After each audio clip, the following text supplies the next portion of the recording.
Assalamualaikum warahmatullahi wabarakatuh. Selamat pagi anak-anakku semua,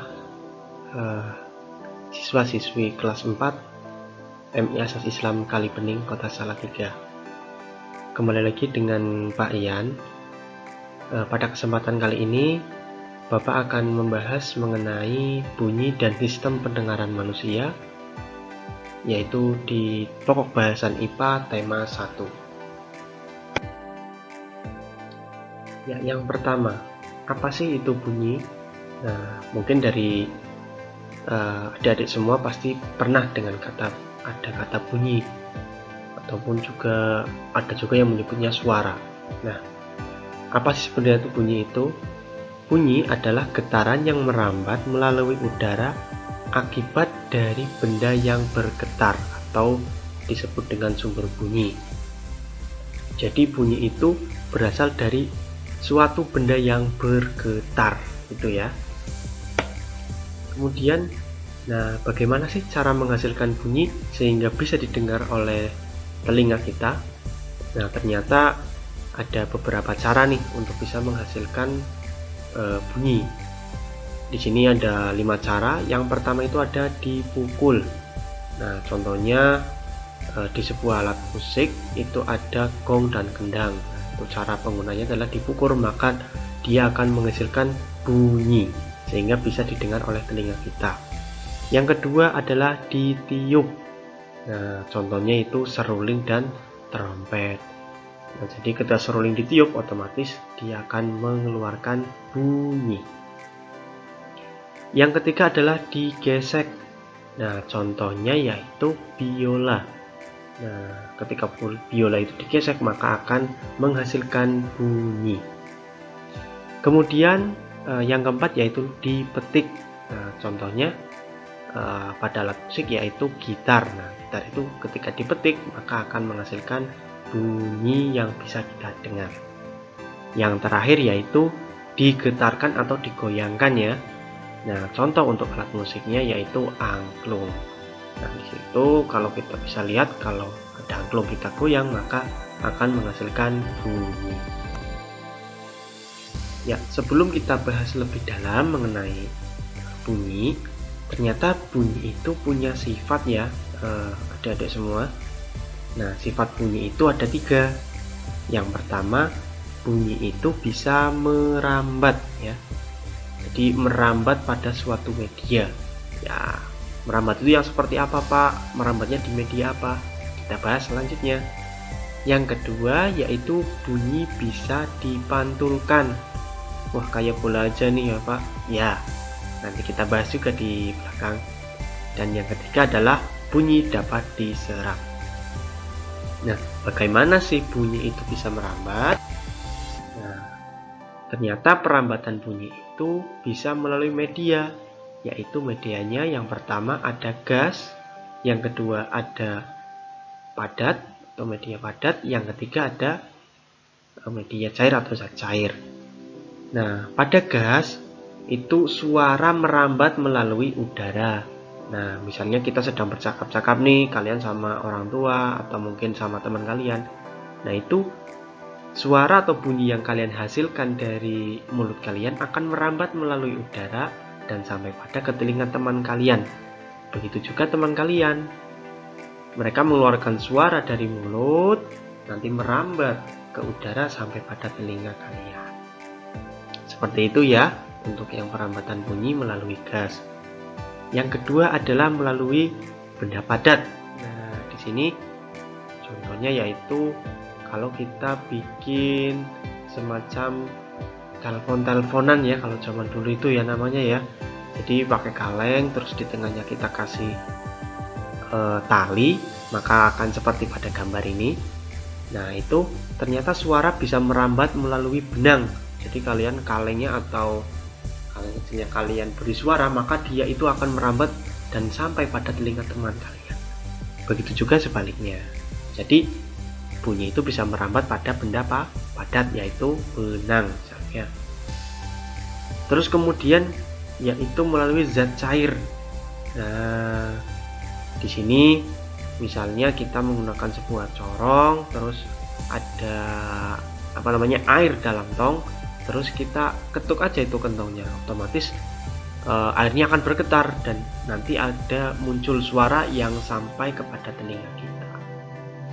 Nah, jadi bunyi itu bisa merambat melalui 3 benda ini ya, adik-adik semua. Bunyi itu tidak bisa merambat pada ruang hampa karena tidak ada perantaranya. Nah, untuk selanjutnya yaitu sifat pemantulan dan penyerapan bunyi. Ini Pak Ian jadikan satu ya. Jadi bunyi itu bisa dipantulkan jika mengenai benda keras.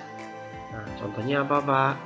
Contohnya kaca, dinding, dan juga logam. Nah, namun bunyi juga dapat diserap jika mengenai benda lunak, contohnya karpet, karet, busa, dan kertas. Nah, bunyi itu diserap maka suaranya itu tidak akan terdengar kembali. Misalnya kalau kita bikin ruang kedap suara, nah mungkin dari adik-adik semua kalau pernah lihat ruangan band atau apa itu ada ruang kedap suara, jadi suaranya itu hanya terdengar di dalam saja, tidak sampai keluar, karena suara atau bunyi yang dihasilkan itu diserap oleh bahan yang membuat ruang kedap suara tersebut. Itu pemantulan dan penyerapan bunyi. Kemudian pemantulan bunyi ternyata dibagi menjadi 3 bagian ya, atau 3 jenis. Nah, kalian juga bisa lihat untuk yang pemantulan bunyi itu di Bupena halaman 61 dan 62 ya. Nah, jadi pemantulan bunyi itu dibagi menjadi 3. Yang pertama yaitu bunyi pantul. Nah, di sini bunyi pantul adalah bunyi yang memperkuat bunyi asli. Jadi yang pertama yaitu bunyi pantul yang suaranya itu diperkuat atau bunyinya itu diperkuat dari bunyi asli. Nah, bunyi tersebut diperkuat dikarenakan sumber bunyi dan dinding pantulnya itu jaraknya dekat. Nah, jadi misalnya kita tidur di kamar nih, kebetulan kamar kita itu kecil, misalnya 4x3 atau 4x4 meter. Maka ketika kita teriak di kamar, maka suaranya akan tambah semakin keras. Seperti itu ya. Terus kemudian yang kedua yaitu pemantulan bunyi gaung ya. Nah, gaung itu adalah bunyi pantul yang terdengar bersamaan bunyi asli, sehingga bunyinya yang didengar kembali itu tidak jelas. Nah, tidak jelasnya seperti apa Pak? Nah, kalian bisa lihat di halaman 61. Misalnya kita berada di ruangan yang bukan ruangan ya, lebih ke tempat yang mungkin agak luas, sehingga kita kalau teriak atau berbicara kemari, nah itu teman kita yang jaraknya agak jauh hanya bisa mendengar keri maknya apa gitu, karena jaraknya sangat jauh. Nah, untuk gaung sendiri itu jaraknya dari mulai 10 meter hingga 20 meter, maka akan terjadi pemantulan bunyi yang sifatnya itu gaung. Yang ketiga yaitu gema. Nah, bunyi pantul yang terdengar setelah bunyi asli itu disebut dengan gema. Jadi kita bilang A, nah sampai di mana itu baru kedengaran lagi. Nah, gema ini sering terdengar jika kita berteriak di gua, di lembah ataupun bukit yang jaraknya lumayan jauh, yaitu lebih dari 20 meter. Jadi kalau kita bilang kemari, nah itu setelah kita bilang kemari, maka kemarinya itu akan diulang kemari. Tapi setelah kita berteriak kemari, atau setelah kita teriak, baru kita dengar kembali suaranya itu samar-samar tapi jauh, seperti itu ya. Itu untuk singkat mengenai pemantulan bunyi. Nah, setelah kita membahas bunyi, lanjut kita akan membahas yaitu sistem pendengaran manusia. Jadi kita harus bersyukur karena kita diberi alat indera yaitu untuk mendengarkan bunyi. Nah, telinga berfungsi sebagai indera pendengar. Jadi untuk mendengarkan teman kita bercerita, mendengarkan Pak Ian sedang memberikan pelajaran seperti ini ya. Nah, selain untuk sebagai indera pendengar, telinga juga digunakan atau berfungsi sebagai alat keseimbangan tubuh. Kemudian bagian telinga, jadi telinga itu ternyata dibagi menjadi 3 bagian, yaitu ada bagian luar telinga, bagian tengah telinga, dan juga ada bagian dalam telinga. Yuk mari kita bahas. Bagian-bagian telinga ini dibagi menjadi 3 bagian utama ya adik-adik. Yang pertama ada telinga luar, yang kedua ada bagian telinga tengah, kemudian ada telinga bagian dalam. Untuk telinga bagian luar ada daun telinga dan lubang telinga. Kemudian untuk telinga tengah ada liang telinga, gendang telinga, dan juga tulang-tulang pendengaran. Kemudian di bagian telinga dalam ada saluran setengah lingkaran, kemudian ada juga yaitu saluran eustasius, dan selanjutnya ada bagian koklea. Nah, alur nanti masuknya bunyi ke telinga itu akan dijelaskan di tampilan selanjutnya ya. Nah, di sini sudah ada fungsi-fungsinya. Adik-adik juga bisa lihat di buku pena halaman 36 untuk lebih jelas mengenai fungsi-fungsi dari bagian-bagian telinga. Ya, kemudian proses telinga mendengar bunyi. Jadi bunyi itu bisa didengar oleh kita, Pak Ian, kalian semua siswa-siswi. Itu prosesnya kita bisa lihat dari sebelah kiri ya. Jadi Pak Ian kasih pointer dari sebelah kiri. Jadi getaran dan dari sumber bunyi, jadi getaran itu masuk dan sumber bunyi, kemudian getaran ini atau gelombangnya ditangkap oleh daun telinga. Jadi bunyinya masuk ke daun telinga, kemudian dari daun telinga gelombang bunyi merambat di liang telinga, jadi masuk ke liang telinga ya. Nah, ini sambil kalian lihat di buku halaman 36. Nah, liang telinga itu yang mana? Bisa ditunjukkan juga. Setelah dari liang, bunyi menggetarkan gendang telinga. Jadi setelah merambat di liang, bunyinya masuk dan menggetarkan gendang telinga.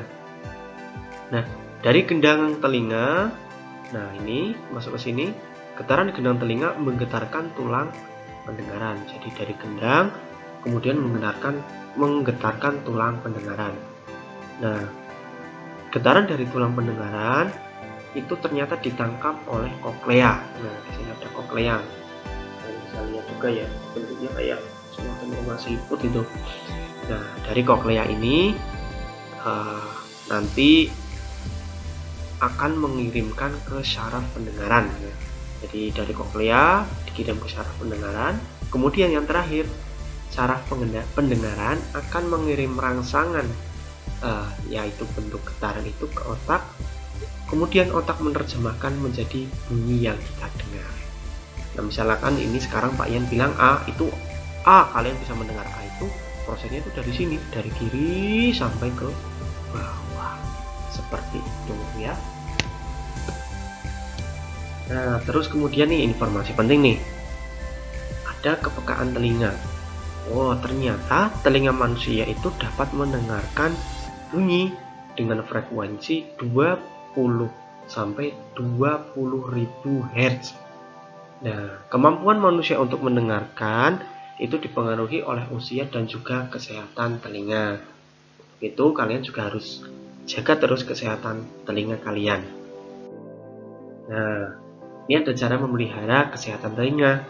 Yang pertama, bersihkan bagian luar dengan sapu tangan dan handuk yang hangat.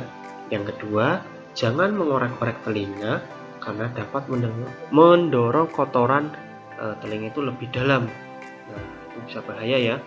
Terus kemudian yang terakhir adalah segera tutup telinga jika mendengarkan bunyi yang terlalu keras. Karena kalau terlalu keras itu nanti bisa gendang telinganya pecah ataupun akan ada gangguan dalam telinga kalian. Ya, mungkin itu saja yang Pak Ian bisa sampaikan untuk pertemuan kali ini. Silakan yang mau bertanya bisa tulis di kolom komentar ataupun bisa langsung kirim di WhatsApp. Terima kasih. Wassalamualaikum warahmatullahi wabarakatuh.